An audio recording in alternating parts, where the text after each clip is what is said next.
Cette année, j'ai été invitée au mariage d'un ami allemand qui habite à Munich. Mais j'ai été bien surprise quand j'ai appris que sa fiancée est une Polonaise qui s'appelle Wanda. Pourquoi cela m'a-t-il tant étonnée? Parce qu'il existe en Pologne une légende qui raconte l'histoire d'une Wanda qui ne voulait pas d'un Allemand comme mari. Cela se passe il y a fort longtemps, bien avant que la Pologne ne devienne un pays. Le royaume de Cracovie est sous le règne de Krak, un souverain intelligent, sage et juste, très aimé du peuple. À sa mort, tout le pays est en deuil. L'avenir est incertain car le roi ne laisse pas de fils. Il a bien une fille, Wanda. Mais le peuple craint que la jeune princesse ne soit pas apte à gouverner le royaume. Pourtant, le peuple comprend rapidement que l'adage « tel père, telle fille » a du vrai.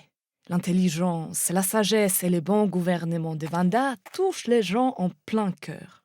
Et comme il se doit, la beauté de Wanda est envoûtante, son charme irrésistible.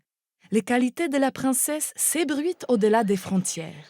Un souverain allemand, le prince Rüdiger, fasciné par ce qu'il entend, décide de demander la princesse en mariage. Il envoie ses émissaires à Cracovie avec l'ordre de détruire la ville au cas où Wanda refuserait. Les envoyés de Rüdiger, surpris autant par la beauté du pays que par celle de Wanda, essuient un refus.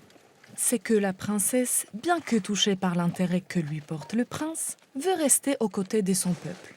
Comme convenu, les messagers menacent de plonger le pays dans un bain de sang, car les désirs de Rüdiger sont des ordres. Effrayés, les seigneurs polonais tentent de faire céder leur princesse, qui, après avoir longuement réfléchi, décide de fuir pendant la nuit et de se jeter dans la Vistule afin de libérer son peuple. Le matin, la rivière rejette son corps. Et voici à nouveau le peuple polonais en deuil, tout bouleversé par le sacrifice de sa princesse. Lorsque les émissaires allemands racontèrent l'acte de la belle Wanda à Rüdiger, il regretta son obstination et ses menaces. Trop tard. Wanda est devenue une héroïne nationale en Pologne. Mais quant à moi, j'ai décidé de ne pas raconter cette légende durant les cérémonies du mariage, craignant de gâcher la jolie harmonie germano-polonaise qui régnait ce jour-là.